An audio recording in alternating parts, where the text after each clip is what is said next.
Bienvenue à tous pour une nouvelle exploration. On va plonger aujourd'hui dans un univers assez fascinant, Ah à oui, la fois un peu déroutant. déroutant, oui, c'est le mot. C'est l'art d'avoir toujours raison, Dr. Schopenhauer. Ah, Schopenhauer, un philosophe cynique mais terriblement lucide. Oui. Dans cet essai, écrit probablement vers 1830, il décortique les stratégies que les gens utilisent pour gagner des arguments, Hmm, qu'ils aient raison ou tort. exactement. Et le plus intéressant, c'est que Schopenhauer ne fait pas que décrire ses stratagèmes. Il nous donne aussi des clés pour les déjouer. Tout à fait. C'est comme un manuel d'autodéfense intellectuelle. Absolument. D'ailleurs, vous avez peut-être remarqué que certaines personnes ont le don de tourner les arguments à leur avantage, Oui. même lorsqu'elles défendent une position intenable. Ah oui, tout à fait. Schopenhauer explique ça par la vanité humaine. On préfère avoir l'air intelligent, même si ça veut dire défendre des absurdités. C'est ce qu'il appelle la dialectique heuristique. L'art de la controverse qui se moque de la vérité objective et vise uniquement la victoire. Et c'est là que ces 36 stratagèmes entrent en jeu. Schopenhauer nous livre une véritable boîte à outils pour manipuler Oui, ou se protéger de la manipulation. prenons un exemple concret. Le stratagème de l'extension. Imaginez un débat sur la meilleure stratégie pour gérer une crise financière. Votre interlocuteur affirme que la solution, c'est de réduire les dépenses publiques. Classica. Oui, mais au lieu de débattre de ce point précis, il élargit le débat à la taille de l'État en général. Affirmant que trop d'États nuit à l'économie, il déplace subtilement le sujet pour mieux vous attaquer. Ah, je vois le piéger. Comment on se défend contre ce genre de tactique? Schopenhauer conseille de toujours bien définir les termes de débat dès le départ. Dans ce cas précis, on pourrait répondre « Attention, je parlais de la gestion de cette crise en particulier, pas de la taille de l'État en général. On recentre le débat, on ne se laisse pas entraîner sur un terrain glissant. C'est très astucieux. Et pour le stratagème de l'homonymie, j'ai l'impression qu'on l'utilise souvent sans s'en rendre compte. » Ah oui, c'est un grand classique. Il s'agit d'exploiter l'ambiguïté des mots pour créer la confusion. Par exemple, prenons le mot liberté. Un politicien pourrait défendre une mesure liberticide en affirmant qu'elle renforce la liberté individuelle. Je vous sois le double sens du mot. C'est vrai, on pourrait croire qu'il défend la liberté individuelle alors qu'en fait il la restreint. Exactement. Schopenhauer nous met en garde contre ce genre de piège sémantique. Il nous invite à être attentifs au sens précis des mots, à ne pas se laisser bercer par les belles formules creuses. Et que dire du stratagème, qui consiste à atteindre le consensus par des questions. J'imagine que c'est une technique redoutable pour influencer l'opinion d'un auditoire. Ah oui, redoutable. Imaginez un avocat qui interroge un témoin. Il va lui poser une série de questions apparemment anodines, l'amenant progressivement à admettre des faits qui le conduisent à la conclusion souhaitée, sans qu'il ne s'en rende compte. Un vrai manipulateur. Oui, c'est une technique qui demande de la finesse, de la subtilité, mais Schopenhauer nous donne une arme pour nous défendre.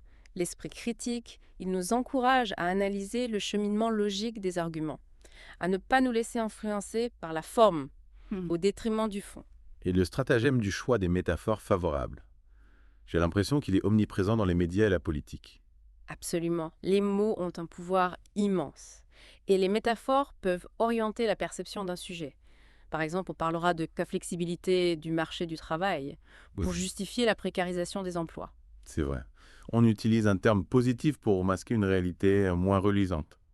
Schopenhauer nous invite à décrypter ce langage biaisé, à déconstruire les métaphores trompeuses pour révéler la réalité qu'elles cherchent à dissimuler. C'est passionnant.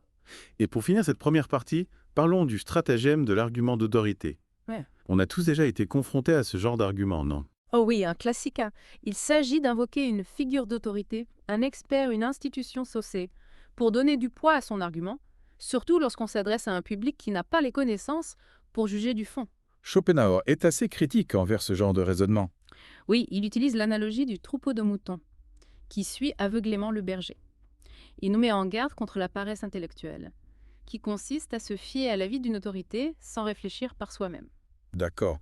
Donc il ne faut pas prendre les choses pour argent comptant, même si elles viennent d'un expert. Exactement. Il faut se poser des questions. Qui par là? Quels sont ses intérêts? Sur quelle source se base-t-il? C'est une excellente leçon pour conclure cette première partie. On se retrouve très vite pour la suite de notre exploration des stratagèmes de Schopenhauer. Et nous revoilà pour plonger encore plus profondément dans l'art subtil de la persuasion selon Schopenhauer. Oui, on a fait qu'effleurer la surface de ce trésor de manipulation. Ah oui, Schopenhauer nous met en garde contre tellement de pièges intellectuels. Et justement, parlons du stratagème qui consiste à postuler ce qui n'a pas été prouvé. C'est une technique très courante et pourtant elle peut être redoutable. Pouvez-vous nous donner un exemple concret pour mieux comprendre comment ça fonctionne? Imaginez un débat sur l'impact des nouvelles technologies sur l'éducation. Votre interlocuteur affirme que est l'utilisation excessive des écrans nuit au développement cognitif des enfants. Un sujet assez controversé. Oui, et c'est là que le stratagème entre en jeu. Au lieu de fournir des preuves scientifiques pour appuyer son affirmation, il la présente comme une évidence, une vérité générale que personne ne peut contester. Ah, je vois. Il glisse subrepticement une affirmation non démontrée dans son discours. En espérant que personne s'en aperçoive. Exactement. Et c'est là que notre esprit critique doit entrer en jeu. Schopenhauer nous encourage à ne pas prendre les affirmations pour argent comptant, même si elles semblent évidentes. Il faut toujours se demander, quelles sont les preuves? Sur quelle source se base cette affirmation? En somme, il ne faut pas se laisser influencer par l'apparence de certitude. Tout à fait. Et parlons maintenant d'une autre technique de manipulation assez subtile. Poser des questions dans un ordre qui masque le but réel de l'argumentation. J'avoue que celle-ci me laisse un peu perplexe. Comment ça fonctionne concrètement? Imaginez un interrogatoire policier. L'inspecteur ne va pas poser ses questions dans un ordre chronologique. Il va les organiser de manière stratégique pour déstabiliser le suspect, le piéger dans ses propres contradictions. C'est un peu comme un jeu de stratégie, où chaque question est un coup calculé pour faire avancer ses pions. Oui, c'est une image qui illustre bien la démarche. Schopenhauer nous met en garde contre ce genre de manipulation. Il nous encourage à être attentifs à la structure des arguments, au cheminement logique du discours. Donc, à ne pas se laisser distraire par l'ordre des questions, mais à bien analyser le fond du message. Précisément. Et maintenant, parlons d'un stratagème assez diabolique, faire rejeter l'antithèse. Celui-là me semble particulièrement manipulateur. Pouvez-vous nous expliquer comment ça marchait? C'est simple, on présente à l'adversaire un choix binaire. Deux options extrêmes, en noircissant tellement le tableau de l'une que l'autre.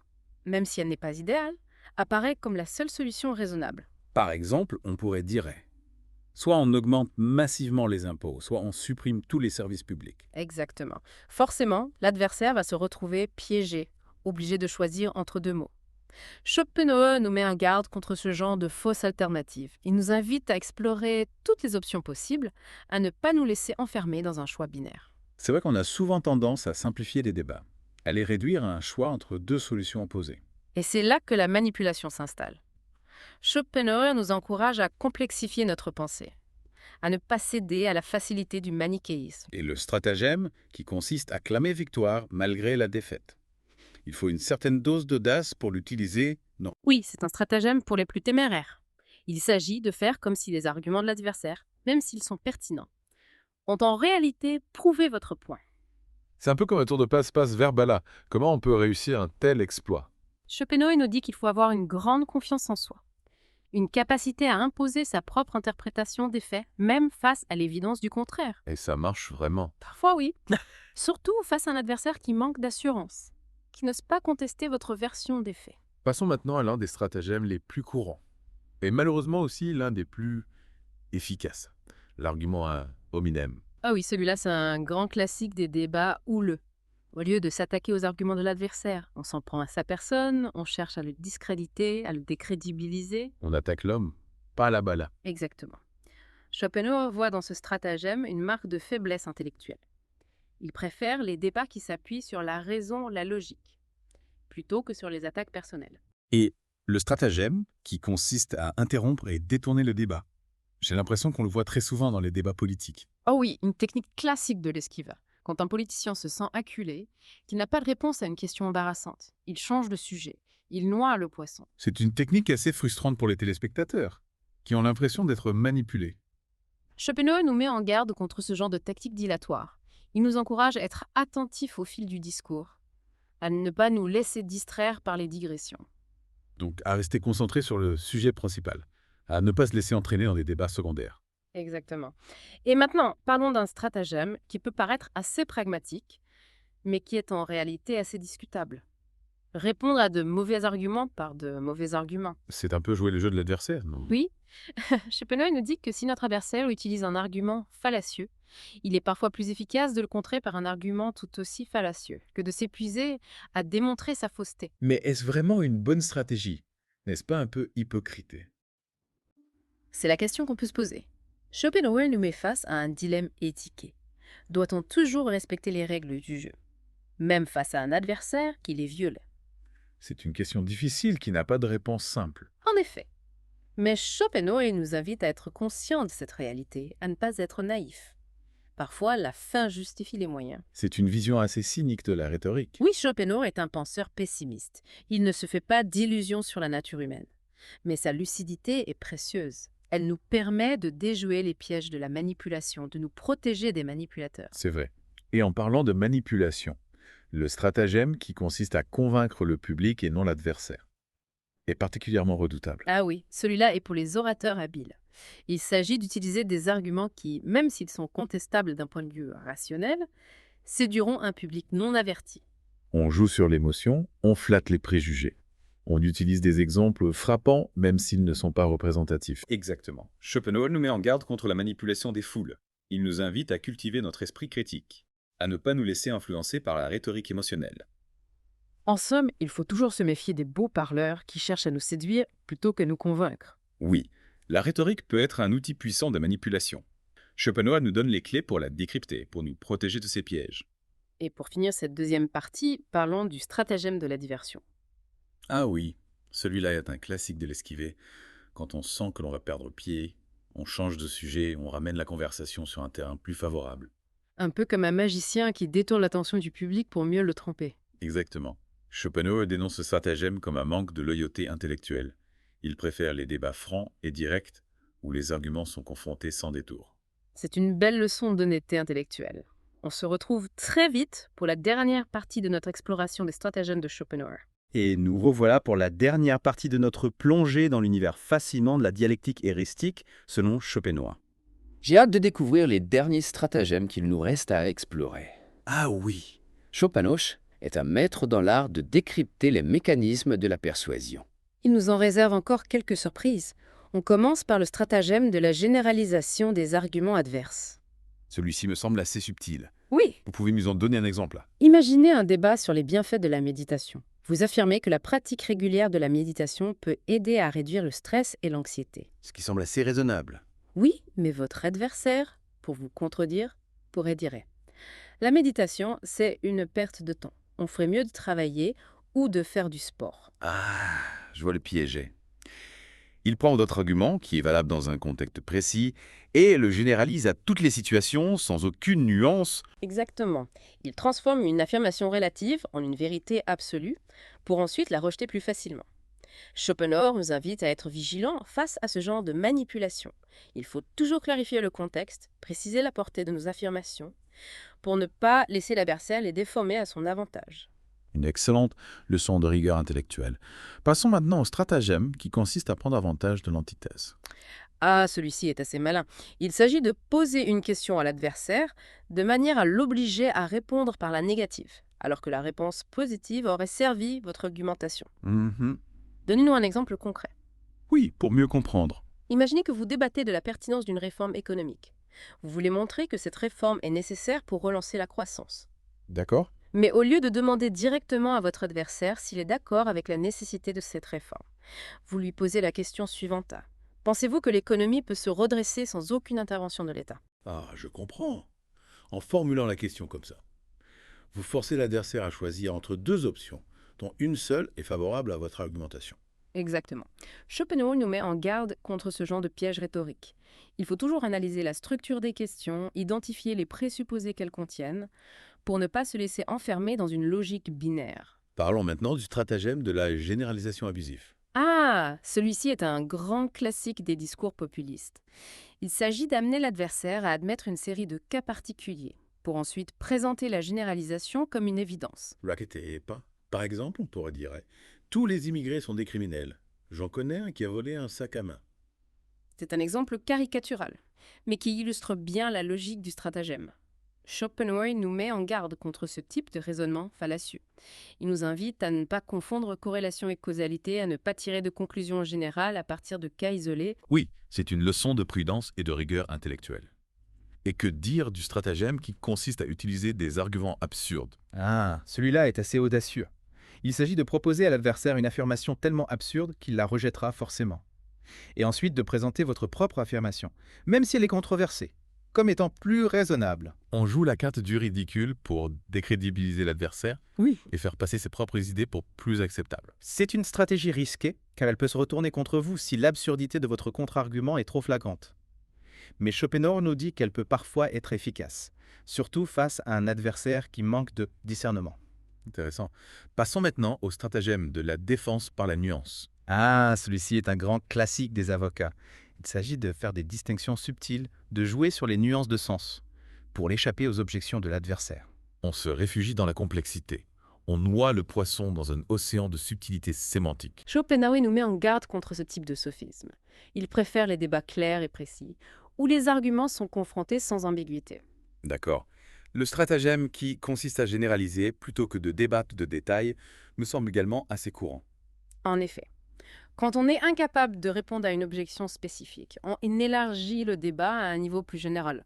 On noie le poisson dans des considérations abstraites. On fuit le concret, on se réfugie dans les généralités. Schopenhauer nous invite à être attentifs à ce type de manœuvre. Il faut ramener le débat au niveau des faits, des exemples concrets. Et le stratagème qui consiste à tirer des conclusions hâtives. Il est souvent utilisé par les personnes qui veulent imposer leur point de vue, non.